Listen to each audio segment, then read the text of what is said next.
Écoute, je ne suis pas du genre à garder des reçus de chaque dispute ou à noter qui m'a emprunté quoi. C'est épuisant. Mais quand ta propre mère t'envoie une photo d'une pina colada avec la légende, payée par une naïve, eh bien, c'est le genre de choses qui s'impriment dans ton cerveau pour toujours. Laisse-moi reprendre depuis le début. 3 mois avant l'incident, tout allait plutôt bien pour moi. J'avais 32 ans, je travaillais comme coordinatrice logistique, je gagnais correctement ma vie, et je vivais seule dans un petit appartement d'une chambre qui, pour une fois, ne sentait pas l'humidité. J'épargnais depuis 5 ans, sérieusement. Chaque mois, sans exception, je mettais de côté ce que je pouvais. 50 000 €. Ce chiffre représentait la liberté. Peut-être que je pourrais enfin arrêter de louer et verser un acompte sur quelque chose qui m'appartiendrait vraiment. Ou voyager quelque part de vrai. Ou même quitter mon travail quelques mois pour réfléchir à ce que je voulais vraiment faire de ma vie. Mes parents connaissaient mes économies. J'en avais parlé une fois lors d'un dîner dominical, probablement avec un peu trop de fierté. Papa avait hoché la tête d'un air approbateur. Maman avait souri et dit quelque chose comme « Tu es tellement responsable ». J'aurais dû comprendre à ce moment-là. Maman ne complimente jamais sans raison. Puis, un mardi soir, ils ont débarqué chez moi sans prévenir. Ce n'était pas inhabituel, ils vivaient à 20 minutes de là, mais cette fois, quelque chose était différent. Ils étaient bien habillés, assis sur mon canapé, avec cette énergie étrange, comme s'ils avaient répété une scène. « Chérie », a commencé maman, déjà un signal d'alarme, car d'habitude, elle m'appelle juste Carole. « Il faut qu'on te parle de quelque chose. » Papa a enchaîné, « C'est les meubles. » Nos meubles. Ils tombent en morceaux. Le canapé tient à peine debout, la table de salle à manger bouge dès qu'on la touche, et la chambre date de 1987. Je ne voyais pas où ils voulaient en venir. Donc, acheter de nouveaux meubles ? Ils ont échangé un de ces regards de couple marié qui raconte un roman entier sans mots. Papa s'est raclé la gorge. Le truc, c'est qu'on est un peu juste financièrement en ce moment. Le mariage de ton frère, des réparations imprévues sur la maison. On a besoin de 50 000 €, a coupé maman, net et direct. Le chiffre m'a frappé comme une douche froide. 50 000 ? Pour des meubles ? Pas seulement pour les meubles, a répliqué papa rapidement. On refait toute la maison. Nouveaux appareils de cuisine, salle de bain, peut-être même le sol. Une rénovation complète. Maman a pris ma main. On sait que tu as économisé. Tu es si doué avec l'argent. On te remboursera, évidemment. Avec des intérêts. 6 mois, maximum. J'ai senti quelque chose de froid se loger dans mon estomac. C'est toutes mes économies. Tout ce que j'ai. Exactement, a dit papa, manquant complètement le sens de ma phrase. C'est pour ça qu'on sait que tu peux nous aider. Si on allait à la banque, les intérêts seraient monstrueux. Mais toi, tu es de la famille. Voilà. Le mot magique. Celui qui fait disparaître la logique et multiplier la culpabilité, la famille. J'ai retiré ma main. Je ne sais pas. C'est énorme. Et nous t'avons élevé pendant 18 ans, a rétorqué maman, la voix plus dure. On t'a nourri, habillé, éduqué. On ne te demande pas de nous le donner, c'est un prêt. Un prêt dont tu pourras être fier, a ajouté papa. Aider tes parents à vivre dignement leurs dernières années. Tu as 63 ans, papa. Tu n'es pas mourant. On ne sait jamais, a murmuré maman d'un ton dramatique. Et comment te sentirais-tu si on mourait dans une maison pleine de vieux meubles, alors que tu aurais pu nous aider ? Du chantage émotionnel. Classique. Et le pire, c'est que ça marchait. Je peux réfléchir ? Bien sûr, a dit maman, mais son ton m'a fait comprendre que j'avais déjà échoué à un test invisible. J'ai passé toute la nuit à tourner en rond, imaginant tous les scénarios possibles. Et s'ils me remboursaient vraiment ? Et si j'étais juste paranoïaque ? C'étaient mes parents, pas des escrocs. Mais, 50 000 €.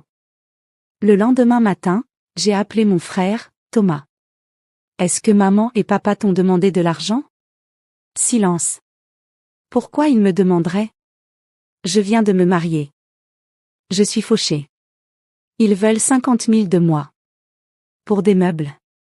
Il a ri. Vraiment ri. 50 000? Pour des meubles? Carole, c'est de la folie. Ils ont dit qu'ils allaient me rembourser. Bien sûr. Écoute, maman et papa sont nuls avec l'argent. Ils l'ont toujours été. Tu te souviens quand papa a acheté ce bateau? Thomas a soupiré.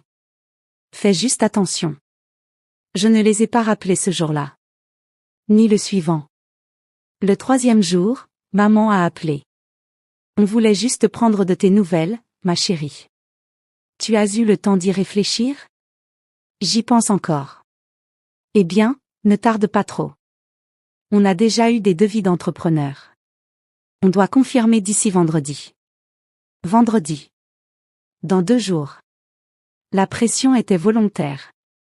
Jeudi soir, ils sont revenus. Avec un dossier cette fois. Devis imprimé, échantillon de couleurs, catalogue de meubles. Papa a tout étalé sur ma table basse comme des preuves dans un procès. Tu vois? On a fait nos recherches. Ce n'est pas un caprice. Maman s'est assise à côté de moi. Carole, on ne te demanderait pas ça si on n'était pas désespéré.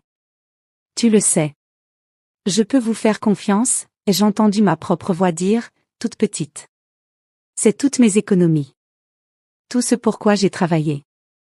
Papa a posé sa main sur mon épaule. Bien sûr que tu peux nous faire confiance.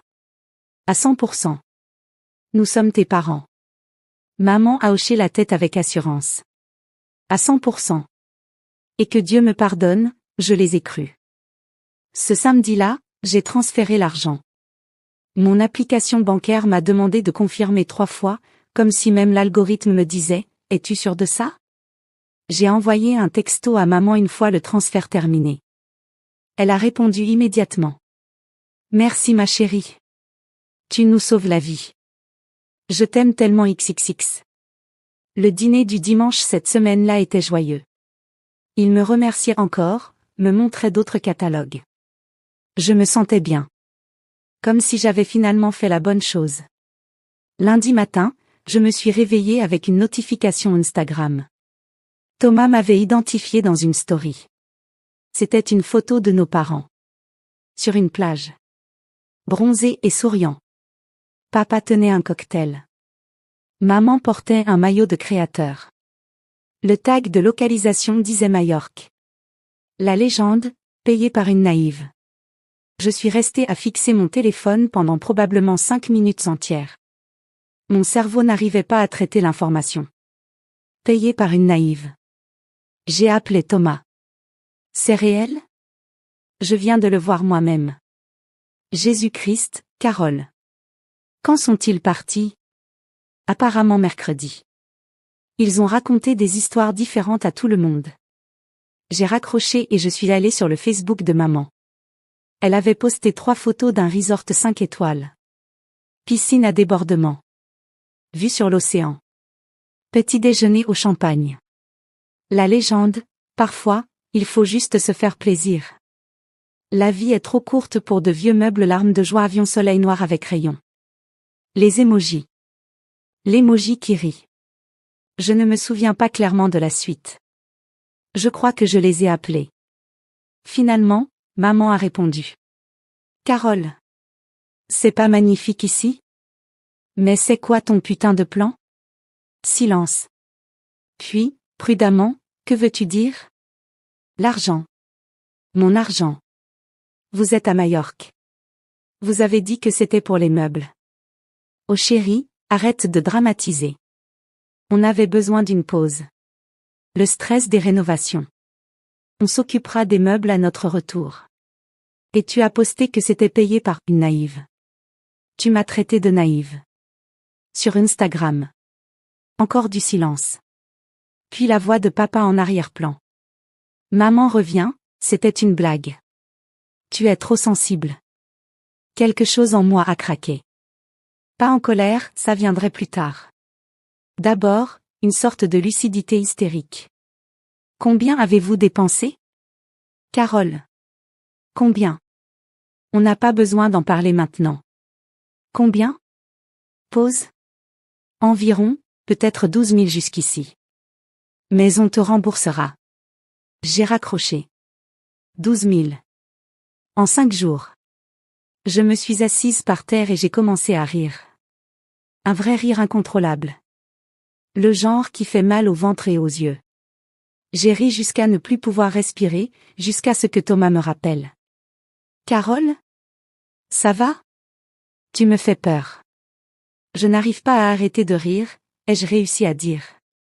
Ils m'ont traité de naïve. Ils ont raison. Je suis tellement naïve. Arrête de rire. Ce n'est pas drôle. C'est hilarant. Tu ne comprends pas? C'est la chose la plus drôle qui me soit jamais arrivée. Mais je ne riais pas vraiment. Pas vraiment. Je faisais une sorte de crise. Thomas est resté au téléphone pendant que je passais du rire aux larmes et inversement. Qu'est-ce que tu vas faire? A demandé Thomas. Aucune idée. Que faire, vraiment?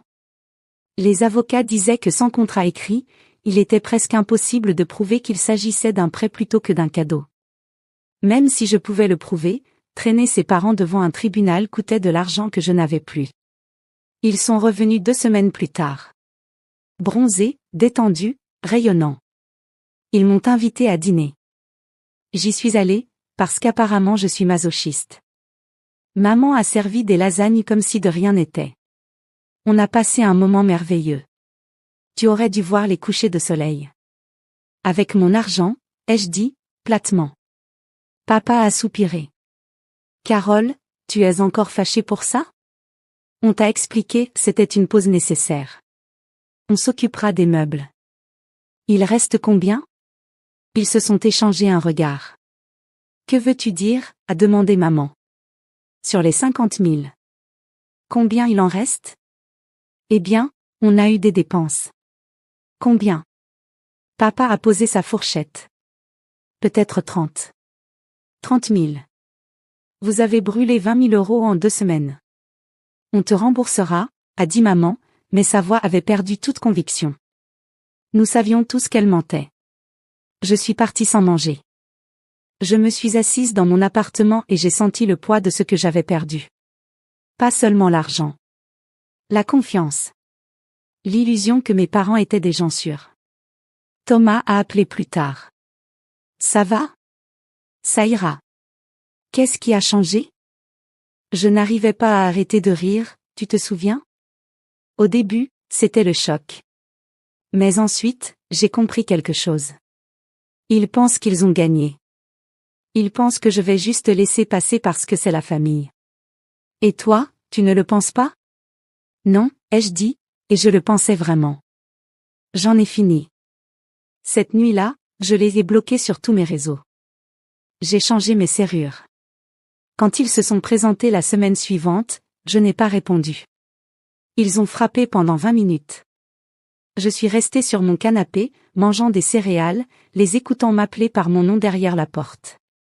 Finalement, ils sont partis. Maman a envoyé des lettres. Longues lettres culpabilisantes sur comment je détruisais la famille, sur mon ingratitude. Je les ai jetées sans les lire. Papa a essayé d'appeler depuis différents numéros. J'ai bloqué chacun d'eux. Thomas me tenait au courant.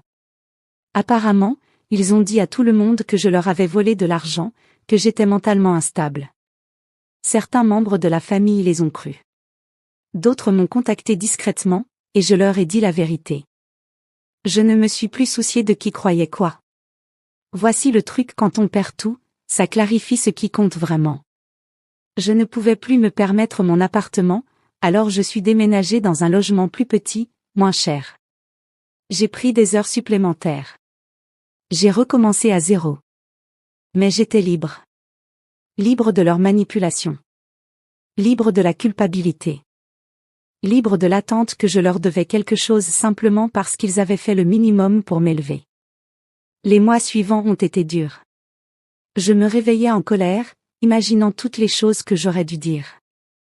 Mais je n'ai jamais envoyé ces textos. À quoi cela aurait-il servi?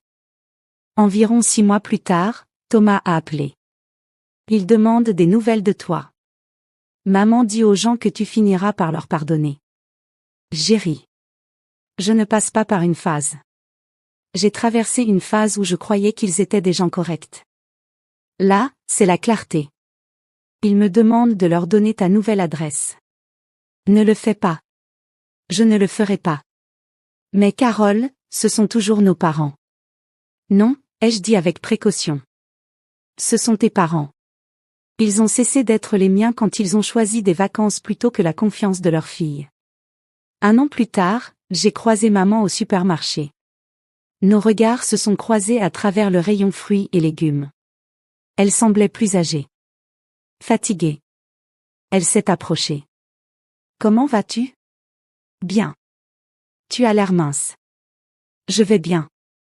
Elle restait là, tenant un sac de pommes. Ton père et moi, on sait que tu es contrarié. Mais la famille, c'est la famille. Il faudrait qu'on parle.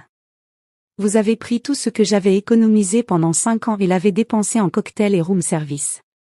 Puis vous m'avez traité de naïve et vous vous attendiez à ce que je sourie et fasse semblant que tout allait bien. Il n'y a rien à dire. C'était un prêt. Ce n'était pas le cas. Nous savons tous les deux que ce n'était pas le cas. Son visage s'est durci. Tu es incroyablement égoïste. Après tout ce que nous avons fait pour toi. Au revoir, maman. Je me suis éloignée. Elle m'a crié quelque chose derrière, sur le manque de respect et l'ingratitude, mais j'ai continué à marcher. Passant les caisses, traversant les portes automatiques, jusqu'au parking où le soleil printanier était lumineux, chaud, et à moi. Mes mains tremblaient quand je suis arrivée à ma voiture. Mais je souriais. Parce que voici ce que j'avais compris, parfois, la pire chose qui puisse t'arriver est aussi la plus libératrice. J'ai perdu 50 000 €. J'ai gagné la certitude que je pouvais survivre à la trahison de ceux qui étaient censés me protéger. Et oui, je suis encore parfois en colère. Je le serai probablement toujours. Mais surtout, je suis reconnaissante. Reconnaissante d'avoir appris cette leçon à 32 ans au lieu de 52. Reconnaissante qu'ils m'aient montré qui ils étaient vraiment. Je reconstruis maintenant mes économies. Plus lentement cette fois, mais plus sûrement. Il me faudra des années pour revenir à 50 000. Mais chaque euro que j'économise a un goût différent maintenant. C'est la preuve que j'ai survécu. La preuve que j'ai appris. La preuve que je suis plus forte que la pire chose qui me soit arrivée. Le mois dernier, Thomas m'a dit qu'ils avaient acheté de nouveaux meubles. L'ancienne table à manger s'est enfin cassée. Ils lui ont demandé de l'argent. Il a dit non. Il n'était pas content, m'a-t-il dit. Maman a dit quelque chose du genre que tu aidais au moins la famille, même si tu les avais abandonnés après. Et toi, qu'as-tu répondu? J'ai dit que peut-être, s'ils n'avaient pas dépensé toutes tes économies en pina colada, ils auraient eu de l'argent pour une table. Il a marqué une pause. Elle m'a raccroché au nez. J'ai ri. Ce même rire, mais cette fois c'était vrai. Cette fois, c'était de la joie. Parce que la vérité, c'est qu'ils ne m'ont pas volé. Pas vraiment. Ils se sont révélés. Et oui, ça m'a coûté tout ce que j'avais.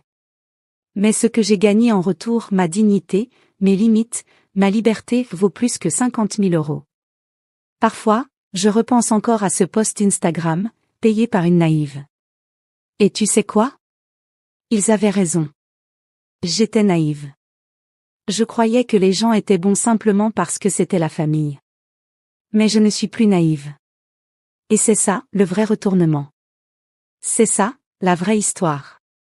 Pas l'argent perdu ni les parents qui m'ont trahi. C'est la fille qui est partie parce qu'elle a enfin compris que naître de quelqu'un ne signifie pas que tu leur dois ta destruction. Je n'ai pas seulement survécu au fait qu'ils prennent mon argent. Je les ai survécus. Et je suis toujours là.